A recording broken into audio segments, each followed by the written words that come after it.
Karena uang yang didapat itu nyampe 10 miliar. Hutang-hutang dia 7 miliar, baik ke bank, baik ke rentenir, dan hutang-hutang yang lainnya, itu semua dibayar oleh Karta. Sisa uang 3 miliar. Apapun yang jadi persyaratan, apapun menjadi perjanjian, saya segala sesuatunya sudah siap. Yang terpenting, ekonomi saya bisa bangkit, hutang, segala hutang saya bisa bayar, usaha saya bisa bangkit kembali. Cuma itu aja yang ada di benak saya. Jadi kamu sudah bulat? Kata Ibu Aini. Sudah, Ibu.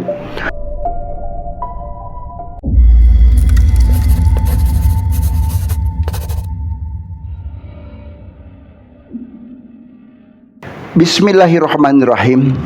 Assalamualaikum warahmatullahi wabarakatuh. Sobat mengulas malam dimanapun berada, baik di alam nyata maupun di alam goib, pada kesempatan kali ini kami akan menceritakan sebuah kisah yang dibagikan oleh salah seorang subscriber Sobat Mengulas Malam, yakni Mas Ganar. Cerita ini fakta adanya. Untuk itu, untuk menjaga satu privasi, baik nama, karakter, lokasi kejadian, kita akan samarkan. Sebelum masuk ke cerita selanjutnya, pertama-tama perkenalkanlah, saya Abah Agus yang berprofesi sebagai praktisi supranatural untuk mengatasi berbagai macam penyakit, baik penyakit medis maupun non medis. Abah tidak kuat, Abah tidak hebat, Abah tidak sakti. Yang kuat, yang hebat, yang sakti, semua adalah Allah Subhanahu wa Ta'ala. Sahabat dimanapun berada, dimana Mas Ganar ini memiliki Pak D ataupun Uwa, yaitu di daerah jalur Pantura, Jawa Barat. Uwanya ini boleh disebut juga namanya adalah Mas Karta. Mas Karta ini adalah juragan beras, turun-temurun dari mulai mbahnya, bapaknya, sampai ke anaknya, yaitu Mas Karta. Usaha Mas Karta memang sangat-sangat luar biasa. Dari urusan beras itu sendiri, pokoknya untuk sekitar wilayah Pantura itu memasukin berasnya ke Mas Karta. Jadi boleh dikatakan beliau di sendiri sebagai juragan besar. Selain gudangnya juga luar biasa luas, ada tempat hellernya juga. Pokoknya Mas Karta ini adalah orang yang terpandang di desa tersebut.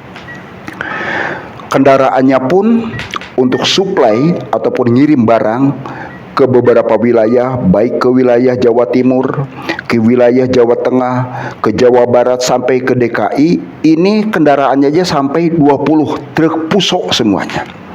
Ini yang sangat luar biasa. Belum juga kehidupan dalam kesehariannya sudah sangat-sangat mapan. Dan orangnya pun Mas Karta seorang dermawan. Itu cerita dari Mas Ganar Adrian Widiatma yang dibagikan ke Abah sendiri.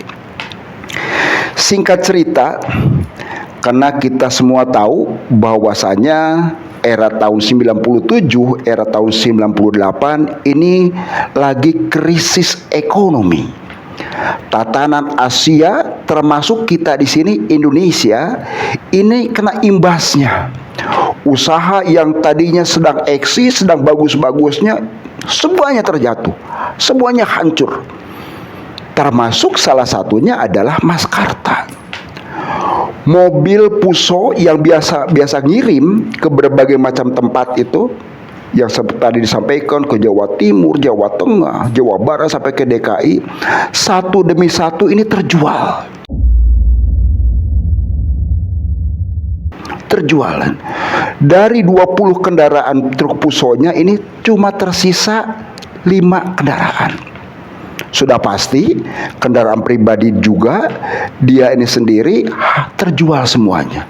Seperti Mercy dan juga Kijang, ini semuanya terjual. Kenapa bisa terjual? Karena itu tadi untuk menyangoni ataupun katakanlah memberikan upah terakhir. Karena terjadinya PHK besar-besaran, dari 50 karyawan disisakan cuma 5. Akhirnya dari kendaraan Puso juga sudah terjual, dari 20 tinggal sisa 5, termasuk karyawannya juga. Itu ke situ. Nah, singkat cerita, dengan kendaraan yang sangat terbatas, juga para supplier yang biasa dia lakukan penggilingan padi, heler segala macam, ini sangat-sangat menurun.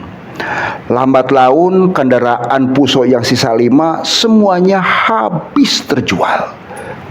Kita tidak tahu awalnya bahwasanya Mas Karta ini sendiri bermain dengan pihak bank atau bermain dengan pihak ketiga. Alhasil setiap bulan Mas Karta sudah tidak mampu membayar cicilan-cicilan yang selama ini sudah disepakatin dengan pihak bank itu sendiri. Lama laun rumahnya pun ini disita. Yang tadinya Mas Karta seorang juragan besar, seorang yang sangat-sangat terpandang di salah satu desa tersebut, menjadi jatuh miskin. Istrinya yang berawalnya dari mulai katakanlah aksesoris, perhiasan, segala macam lengkap, habis semua. Anak istri yang tadinya sudah merasakan hidup enak kepenak, serba ada, akhirnya mereka tidak siap untuk menerima jatuh kemiskinan. Istrinya nuntut minta cerai. Anaknya menjadikan broken home. Karena tuntutan dari sana sini, dikejar-kejar pihak bank, dikejar-kejar pihak leasing juga, belum juga dia sampai terjerat oleh namanya rentenir. Istri minta cerai, anak-anaknya sampai enggak karu-karuan, ya. Termenunglah Mas Karta tersebut.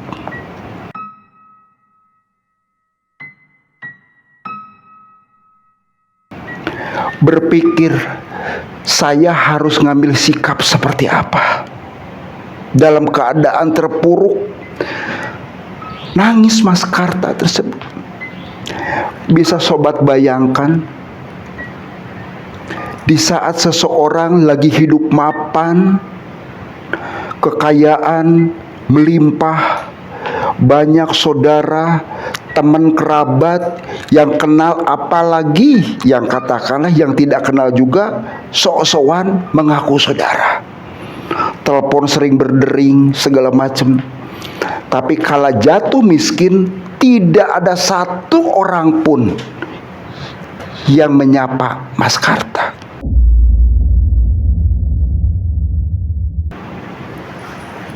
Mas Karta terdiam, merenung apa yang harus dilakukan. Rasa sakit, rasa pedih, dihina oleh para tetangga, oleh saudara-saudaranya. Ente sih awalnya beli genah usahako, ya, sok-sokan, terlalu dermawan. Sekarang kan tahu sendiri, sudah miskin, sudah kere kayak begini kan, apa yang dirasa? Mas Karta hanya diam. Rasa sakit, rasa pedih terus-terusan menimpa. Perut mulai keroncongan. Apa yang mau dimakan? Uang pun sudah tidak ada. Kosong melompong. Di saat termenung itu, Mas Katar teringat seseorang, cerita dari saudaranya yang dulu, namanya Mas Asep. Mas Asep pernah cerita ke Mas Karta bahwasanya di salah satu desa ada orang pintar yang insya Allah mampu membantu tatanan ekonomi. Entah dari mana ekonomi bisa terbantu. Mas Asep dulu tidak cerita banyak ke Mas Karta. Akhirnya Mas Karta pun mendatangin Mas Asep yang notabene katakanlah masih kerabat dari Mas Karta. Mas Karta ketemu dengan Mas Asep. Sep, Karta, priben, waras tah, gimana, sehat tah? Alhamdulillah, kalau badan sih sehat, cuma ini batin yang terasa sakit. Kok pakaian kamu pada lusuh?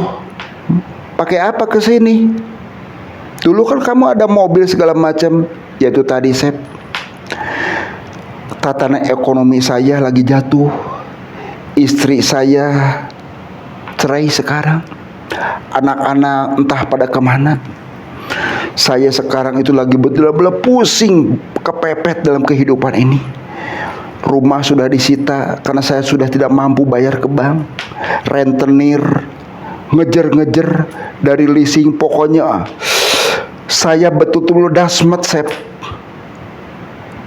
Kiranya Asep bisa bantu, karena Asep dulu pernah cerita ke Kakang sendiri bahwasanya ada salah seorang orang pinter yang bisa membantu membangkitkan tatanan ekonomi. Bokatan bae Asep masih keingetan. Oh, Karta, jawab Asep sambil ketawa. Wes gampang, minum dulu. Kang Asep memberikan satu cangkir kopi. Diseruputnya kopi tersebut, terasa nikmat rasanya oleh Mas Karta. Dan berikan satu batang rokok gudang garam merah kesukaan Mas Karta dari dulu. Diisap, ngepul asapnya, nikmat banget rasanya. Asep bertanya, udah makan belum kamu, Karta? Udah, jangan bohong. Udah, bener? Ya sudah kalau bener mah ya. Bokatan baik kamu belum makan, tuh makan dulu, di dapur sudah disiapkan. Nggak usah, Kang, saya sudah makan. Saya intinya mohon Kang Asep bisa bantu saya untuk menemukan namanya orang pintar tersebut. Bisa, Asep? Bisa, Karta, kata Asep tuh. Cuma itu tadi kamu harus pikir-pikir dulu, ya. Karena uang di sana ini adalah kamu harus masuk ke salah satu goa. Kamu akan terikat satu perjanjian. Karena ini ada berkaitan dengan masalah uang goib itu tadi. Uang siluman. Priben, kamu siap tidak? Udah, Asep, jangan banyak bicara seperti itu, karena Kakang sendiri sekarang sudah betul-betul dasmet, sudah betul-betul mumet dalam keadaan gelap. Kasih tahu saja, apapun menjadi persyaratan, apapun yang menjadi perjanjian, saya Karta siap untuk melakukannya.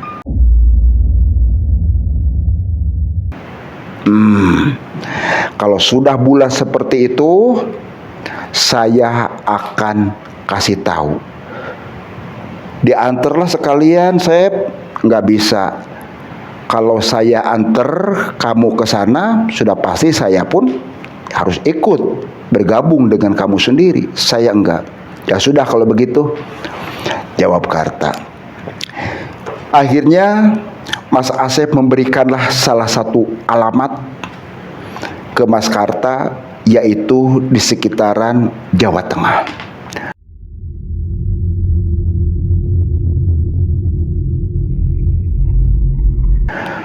Mas Karta berangkat sesuai petunjuk dari Asep, karena sebelum berangkat dibekalin uang kurang lebih sekitar 25.000. Nyampailah Karta tersebut ke salah satu desa, namanya desa. Untuk menuju ke orang pintar tersebut memang tidak semudah apa yang dibayangkan. Masuk ke daerah perbukitan, jalannya pun masih berbatu, masih berlobang, kiri kanan jurang, hutan belantara dalam kondisi keadaan gelap, karena waktu itu sudah menunjukkan kira-kira bada isya. Asep dengan Karta dengan penuh ketegaran segala macam terus berjalan.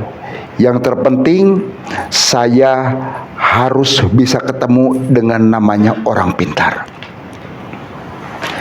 Dari kejauhan Mas Asep melihat satu asap, dikirain tuh kabut, ternyata setelah didekatin sumber asap tersebut dari rumah gubuk.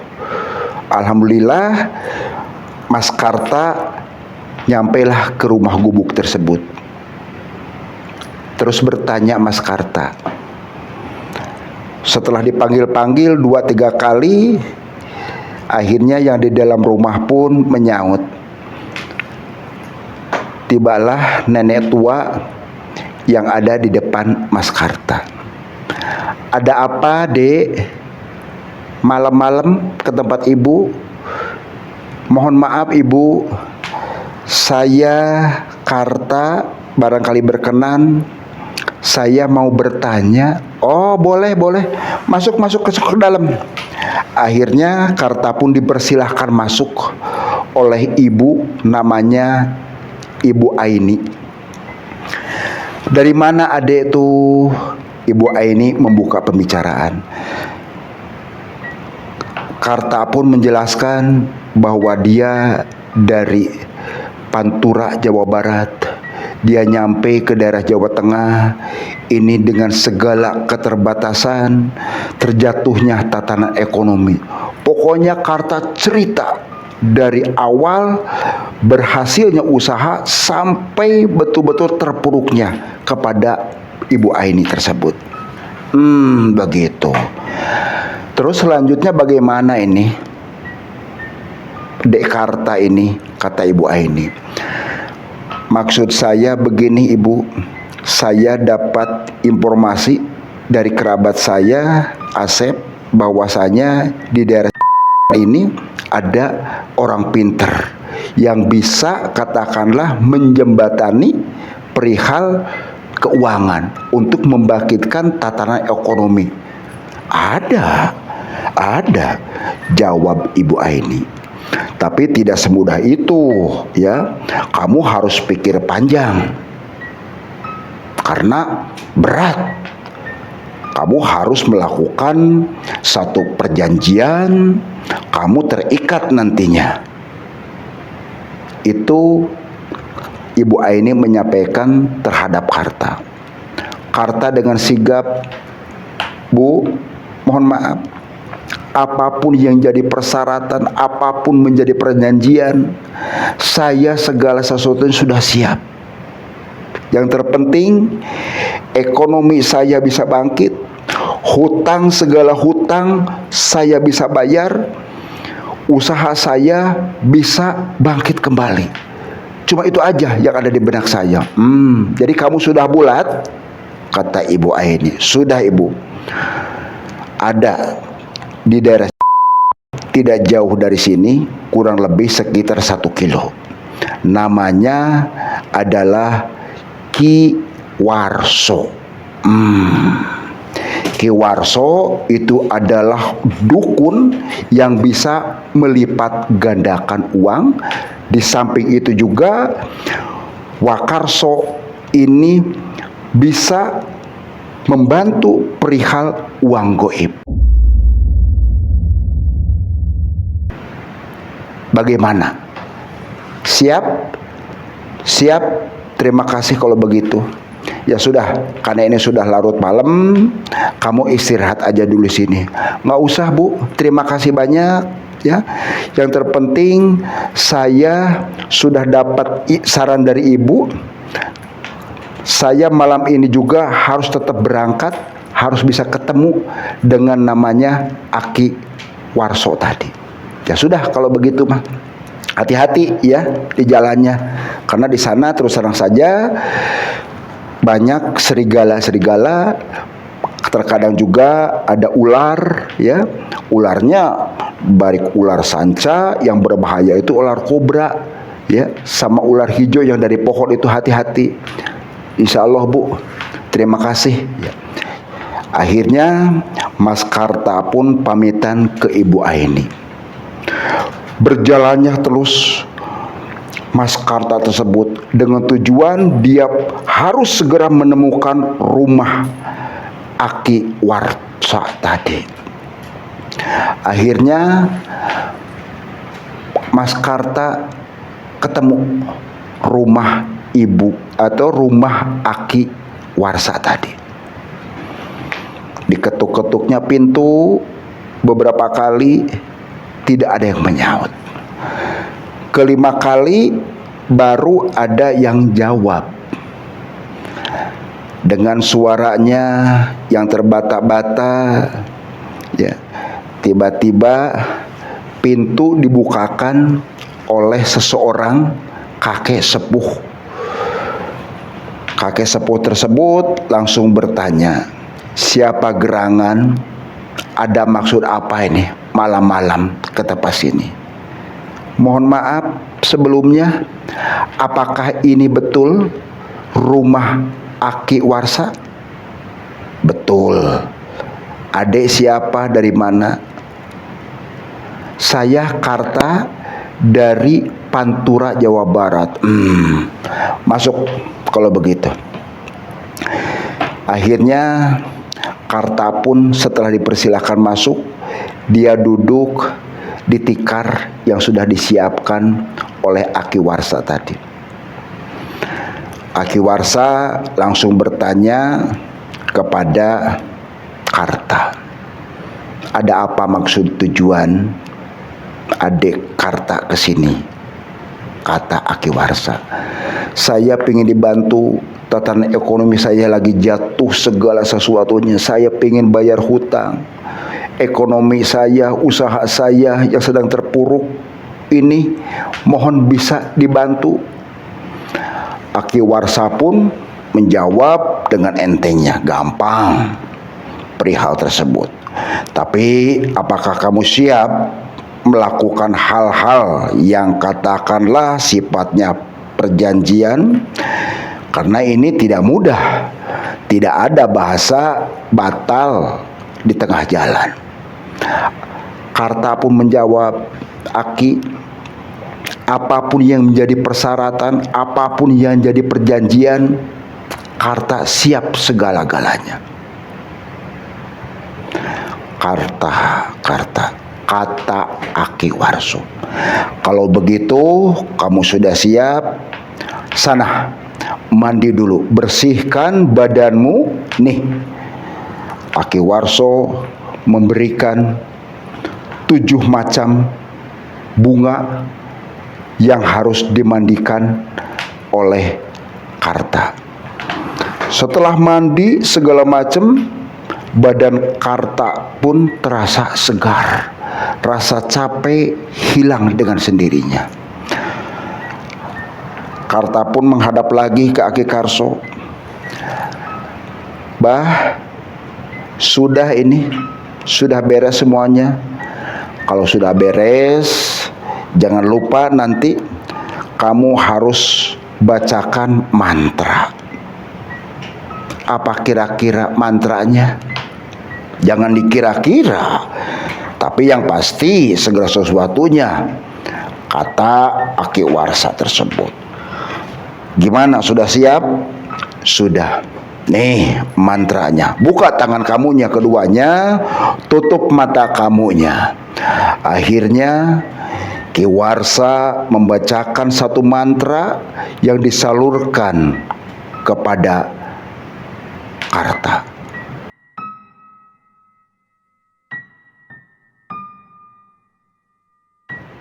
Bismillah, sifat riring, sifat rincang, sifat ngariring ke jalan.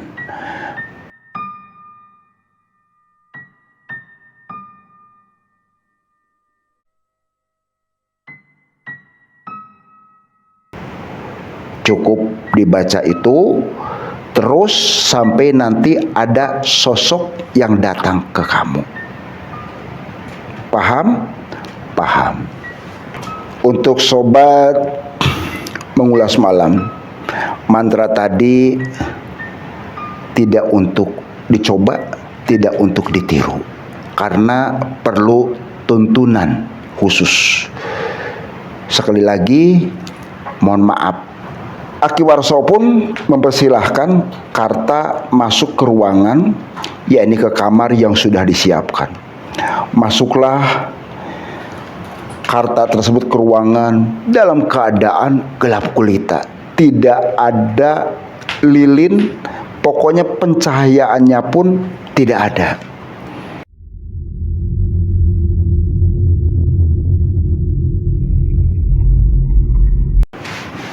Karta siap-siap untuk melakukan semedi, seperti apa yang menjadikan titah dari Aki Warsa tersebut.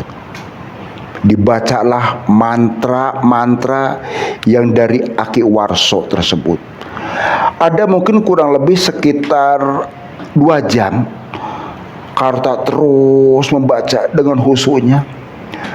Tiba-tiba dari pojok sebelah kanan itu muncul asap putih. Yang tadinya ruangan gelap gulita tiba-tiba terang. Ada semacam suatu cahaya yang amat sangat terangnya. Karta pun terkaget-kaget. Dia sampai mundur. Ada apa ini? Setelah diperhatikan, asap ngepul tersebut menjadikan satu sosok putri yang sangat cantik. Putri yang sangat cantik, elok rupawan, ada persis di hadapan Mas Karta. Lantas putri tadi menyapa ke Karta. Hei Karta, ada apa maksud dan tujuan kamu mengundang kami ke sini? Karta pun lantas menjawab, maaf Tuan Putri, saya mengundang Tuan Putri tidak ada maksud dan lain. Karta hanya mohon dibantu sama Tuan Putri sendiri. Sekiranya Tuan Putri berkenan. Putri tadi pun menjawab lagi, apapun yang menjadi keinginan kamu, saya akan kabulkan. Tapi dengan syarat. Syaratnya apa Tuan Putri? Yang pertama, kamu tidak boleh menyebut nama Allah. Paham? Putri tersebut menegaskan kepada Karta. Karta pun terkaget, termenung, dia belum menjawab. Bagaimana? Apa kamu siap dengan apa yang menjadi persyaratan tadi? Akhirnya lantas Karta pun menjawab, siap. Yang terpenting apa yang menjadikan keinginan saya selama ini. Saya ekonomi saya terpuruk, saya terhinakan oleh siapapun, saya harus betul-betul bangkit. Jawab Tuan Putri tersebut. Yang kedua, kamu harus siapkan kamar khusus. Jangan lupa nanti sesaji yang seperti sekarang sudah disiapkan, dan juga kamu harus bakar dupa dan kemenyan. Ruangan harus bersih dan wangi. Bagaimanakah siap? Mohon maaf Tuan Putri, rumah saya sudah tidak ada. Kalaupun kamar Saya tidak ada. Kamar kamu tidak ada. Baik, kalau begitu ada pilihan buat kamu. Setiap malam Jumat kamu harus duduk di luar dalam keadaan gelap yang tidak boleh manusia tahu. Di mana kira-kira Tuan Putri? Kata Karta. Setidaknya kamu ada di pinggiran kali yang jauh oleh warga, yang tidak ada warganya di situ, dalam keadaan sunyi, tidak boleh siapapun yang tahu bahwa kamu ada di situ. Baik kalau begitu, Tuan Putri. Akhirnya Karta pun merasa senang setelah kehadiran Tuan Putri. Sekejap mata Tuan Putri yang ada di hadapan Karta tiba-tiba hilang. Kamar yang tadinya sudah terang benderang kembali gelap gulita lagi. Terdengarlah dari kejauhan suara adzan menandakan adzan subuh. Akhirnya Aki Karso pun mengetuk pintu kamar yang ditempati Karta. Karta, ya Ki, sudah cukup. Kamu keluar. Karta pun keluar, langsung duduk di hadapan Aki Warso. Tadi kamu ketemu saya dengan siapa? Coba cerita. Ada pengalaman apa tadi selama di kamar? Karta pun cerita kepada Aki Warso. Bagus. Berarti apa yang menjadi keinginan kamu itu semoga saja tercapai. Dan ingat, persyaratannya, dan ini adalah merupakan satu perjanjian, kamu harus penuhi. Bila mana tidak, itu risiko kamu harus tanggung sendiri. Siap kalau begitu? Akhirnya Karta pun pamitan kepada Aki Warso. Singkat cerita, Karta sudah kembali ke rumahnya, yaitu di Pantura, Jawa Barat. Mau masuk rumah sudah tidak ada. Dia datang ke sana kemari dalam keadaan seperti gembel, pakaian sudah pada bau segala macam. Akhirnya sesuai dengan petunjuk dari Eyang Putri, dia mencari salah satu tempat, yaitu di aliran sungai di jalur Pantura, Jawa Barat tadi.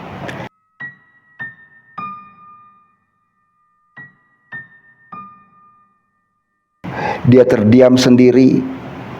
Oh, di sini kira-kira saya harus bersemedi, karena ini rasanya sepi, tidak ada penduduk siapapun juga. Itu yang ada di benak Karta. Cuma bagaimana ini?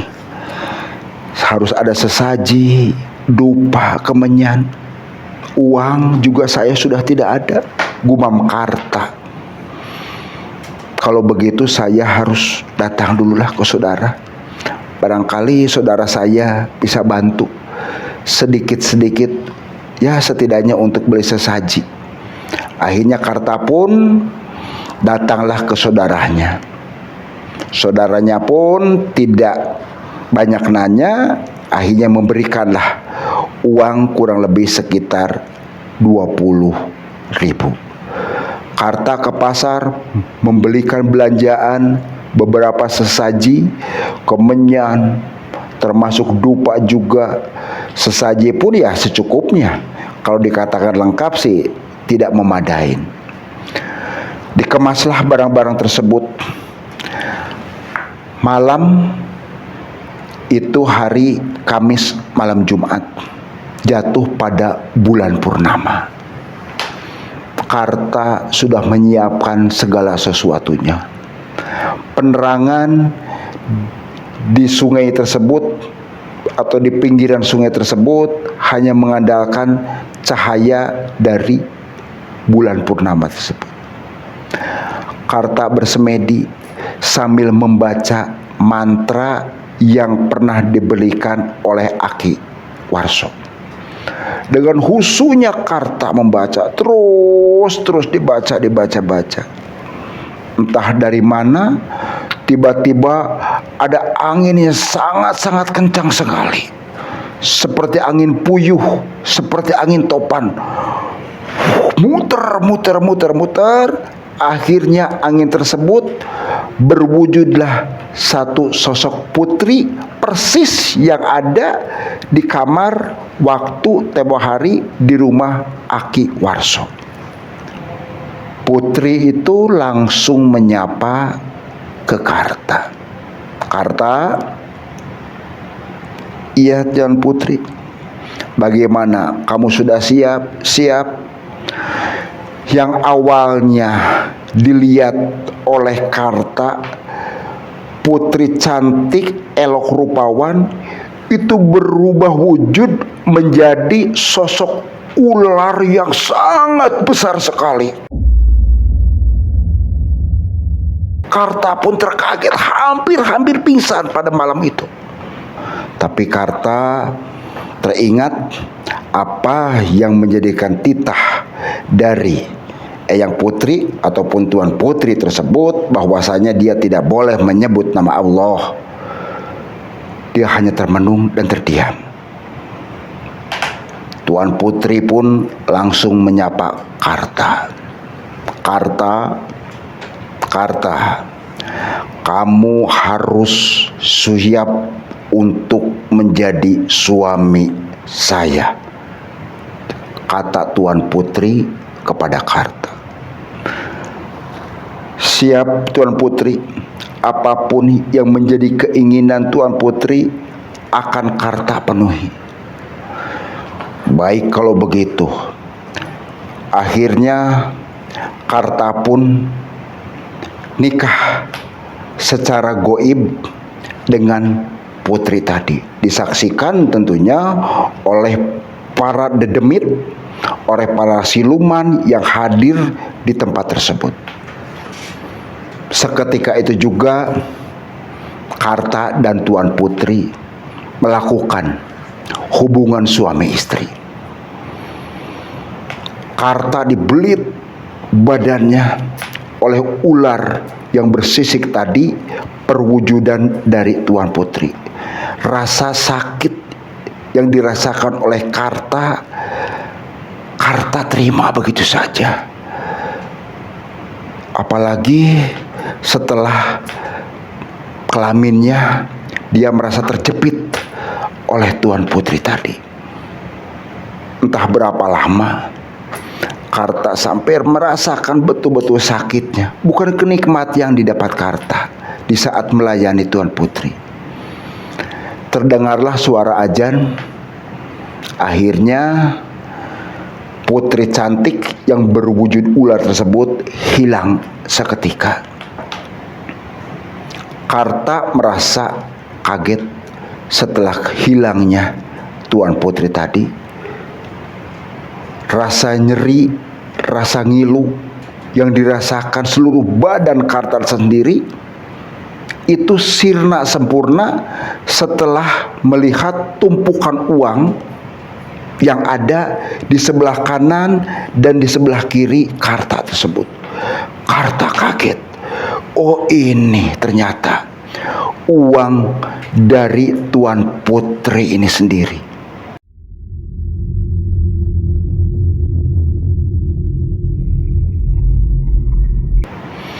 Tidak lama kemudian uang yang ada di kanan kiri Karta itu diambil oleh Karta, dimasukin, dibungkus sama sarung yang sudah Karta siapkan. Pulanglah Karta tersebut.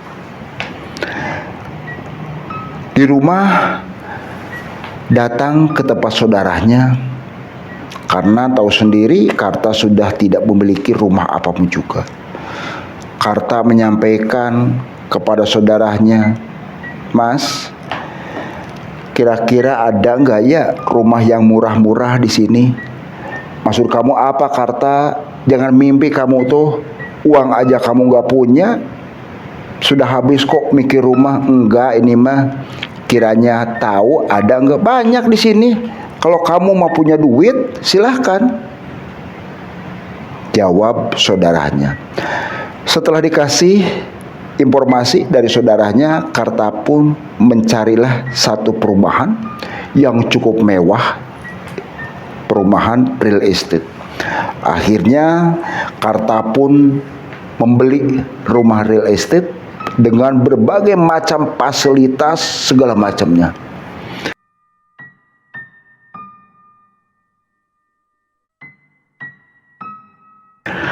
Karta pun menjadi juragan lagi. Gudang beras yang tadinya sudah terjual habis, itu Karta bisa beli. Karena uang yang didapat itu nyampe 10 miliar. Hutang-hutang dia 7 miliar, baik ke bank, baik ke rentenir, dan hutang-hutang yang lainnya, itu semua dibayar oleh Karta. Sisa uang 3 miliar. Bisa dibelikan rumah real estate, bisa dibelikan juga buat usaha, yakni gudang, dan untuk hellernya juga, termasuk mobil mewah segala macamnya. Bangkitlah kehidupan Karta dalam sekejap.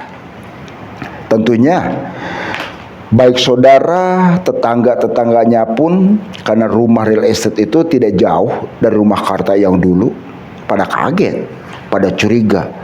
Tumben-tumbenan ini, kok Karta bisa dapat uang sebegitu banyaknya? Uang dari mana ini? Saudaranya pun bertanya-tanya. Jangan-jangan Karta ini telah melakukan perjanjian dengan para siluman belek, ular belek, dedemit belek. Tapi jangan curiga gini, baik ya. Nanti saya akan coba tanya, gumam saudaranya. Saudaranya pun menghampiri Karta.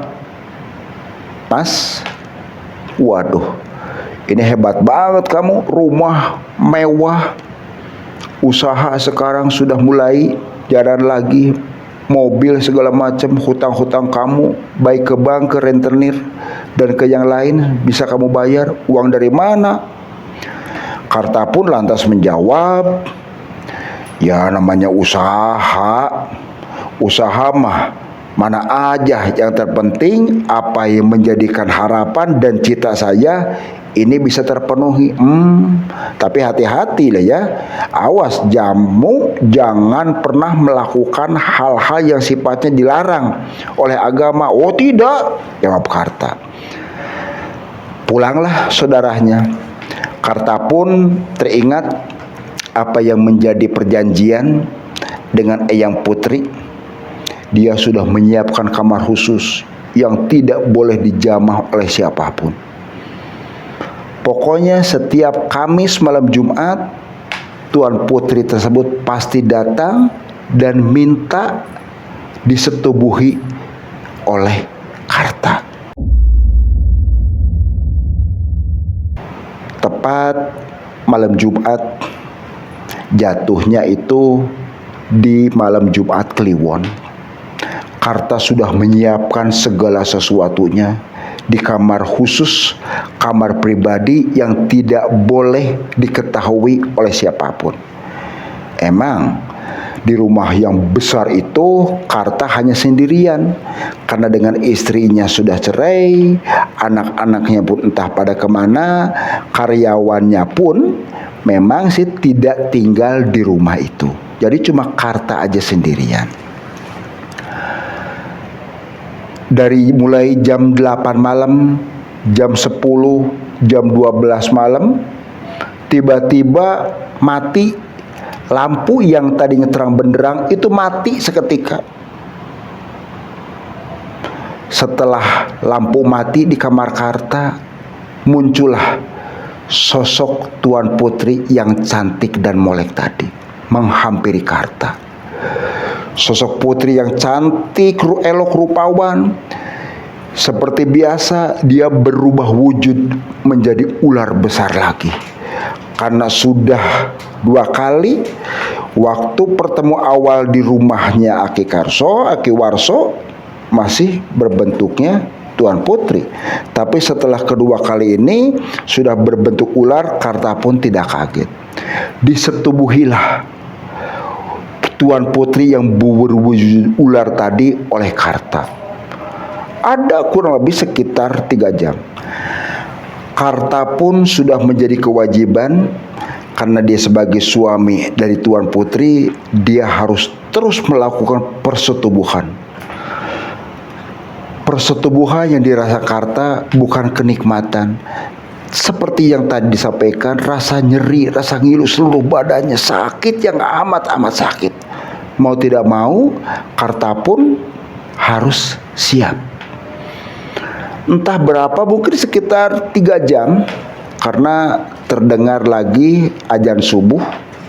Begitu adzan subuh, ular penjelmaan dari Tuan Putri tadi itu hilang dengan sendirinya. Kamar yang tadinya gelap gulita dengan sendirinya pun terang benderang kembali. Karena dilihat kiri dan kanan serta di atas tempat tidurnya tumpukan uang yang sangat banyak sekali.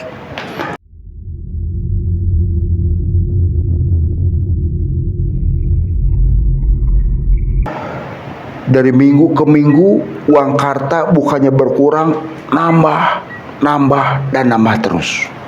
Usahanya pun semakin besar Karta. Mobil Lipuso yang dulu terjual ada 20, akhirnya pun Karta beli kembali. Istrinya pun yang dulu pernah cerai, ya, dia minta rujuk, tapi Karta menolak. Karta pun mendapatkan satu gadis yang cantik, usia kurang lebih sekitar 19 tahun. Sementara Karta sendiri sudah cukup umur, tapi karena melihat kekayaan dan kemewahan, gadis cantik usia 19 tahun itu pun mau dinikah oleh Karta. Karta pun menikmatin berbagai macam kehidupan. Ekonomi sudah sangat memadai, kendaraan pribadi sudah lebih dari apa yang cukup. Truk Puso 20 sudah berjalan kembali.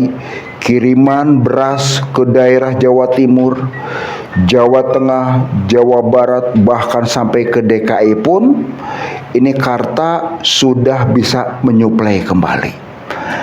Karyawan dari yang tadinya 30 ini menambah bisa sampai 50. Pokoknya tatanan hidup Karta betul-betul sudah mapan kembali. Lama-kelamaan, ada kurang lebih sekitar 2 tahun lebih, 2 tahun setengah, istrinya mulai curiga. Ada apa ini suami saya? Setiap malam Jumat kok tidak pernah mau menyetubuhi istrinya sendiri, kok malah masuk ke kamar dan saya pun tidak boleh tahu isi kamar tersebut. Kuncinya pun saya tidak pernah dikasih tahu. Bertanya-tanya istrinya pun. Istrinya jelas penasaran. Di saat malam Jumat, Karta keluar kamar dari istrinya kurang lebih sekitar jam 11:30 malam. Karta masuk ke kamar khusus. Istrinya ternyata belum tidur. Dia sengaja pengen tahu ada apa gerangan yang dikerjakan oleh suami saya, namanya Karta. Penasaran, istrinya mengintip dari lubang kunci yang kebetulan kuncinya itu dicopot oleh Karta dari dalam. Akhirnya terlihat. Kaget yang amat sangat. Istri sahnya Karta itu hampir-hampir pingsan, di mana Karta sedang disetubuhi oleh sosok ular yang besar yang bersisik. Istrinya pun langsung lari ke kamar lagi. Seperti biasa, di saat sudah menjelang subuh, terdengar adzan subuh, Karta pun masuk dan itu sudah selesai. Putrinya pun sudah berangkat, yang jelmaan ular tadi. Karta pun menghampiri istri sahnya. Tiba-tiba Karta pun ada di samping istrinya. Istrinya tidak bertanya, pura-pura saja dia tidur. Lama-kelamaan dibangunkan karena waktu sudah menunjukkan pukul 6 pagi. "Mah, Mama," kata Karta. "Iya, Pak. Bangun sayang," kata Karta kepada istrinya. Istrinya sudah tahu sebetulnya apa yang telah dilakukan Karta pada tadi malam. Istrinya pun mengingatkan kepada Karta, "Mas, mohon maaf, ada apa?" Kata Karta, "Begini,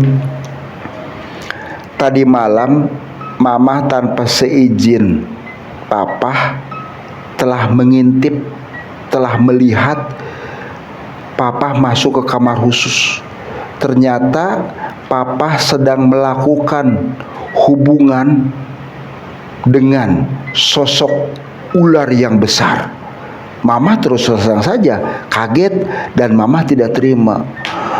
Karta pun merasa kaget.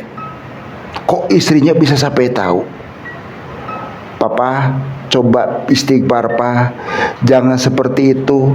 Bapak ingat kepada Allah, Pak." "Enggak, saya tidak pernah ingat.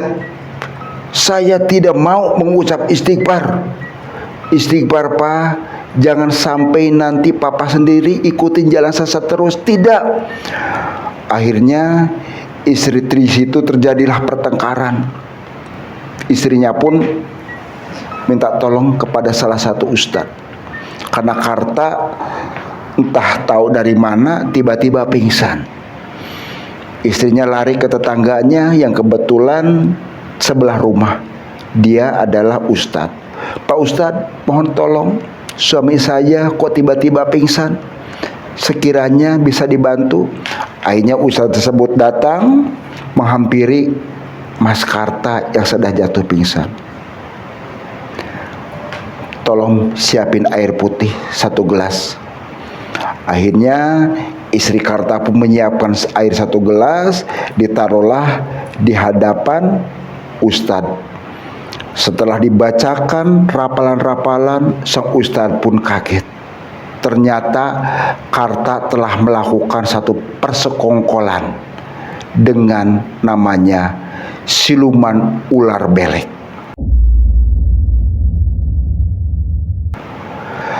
Air yang sudah diberikan rapalan-rapalan, diberikan bacaan-bacaan khusus, dipaksa diminumkan oleh ustadz tersebut.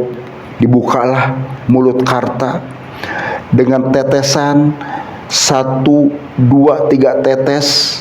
Air tersebut masuk melalui mulut Karta dan masuk ke dalamnya. Entah tiba dari mana, setelah air masuk diminum oleh Karta, tubuh Karta mendadak itu berubah menjadi warnanya hitam gelap seakan terbakar. Karta tersadar dan menjerit kesakitan. Baru dia mengucap astagfirullahaladzim, astagfirullahaladzim. Karta tersadar. Cuma sayang, karena sudah melakukan perjanjian di mana Karta tidak boleh menyebut nama Allah, mengucap istighfar apapun, sangat disayangkan. Karta telah melanggar perjanjian tersebut dan Karta pun ditarik paksa nyawanya oleh siluman ular belek tersebut dan dibawalah nyawa Karta ke singgasana Ratu Siluman Ular Belek. Itulah sobat cerita dari Mas Ganar yang sudah Abah sampaikan, yang sudah Abah ceritakan. Jadikanlah tentunya ini satu pelajaran buat kita semua. Tahta, harta, pangkat, jabatan, jodoh, pati, rejeki, ini sudah ada yang mengatur. Semuanya adalah sudah Allah berikan terhadap kita sebagai makhluk ciptaannya. Ingat surat Al-Fatihah ayat kelima, Iyyaka na'budu wa iyyaka nasta'in. Hanya kepada Engkaulah kami menyembah dan hanya kepada Engkaulah kami memohon pertolongan. Kita sebagai manusia, makhluk ciptaan Allah, jangan pernah melakukan hal-hal yang musyrik, jangan pernah menduakan adanya Allah. Bismillahirrahmanirrahim. Qul huwallahu ahad, Allahu somad, lam yalid walam yulad walam yakul lahu kufuwan ahad. Itulah yang Abah sampaikan. Mohon maaf bila mana ada kekurangan. Wassalamualaikum warahmatullahi wabarakatuh.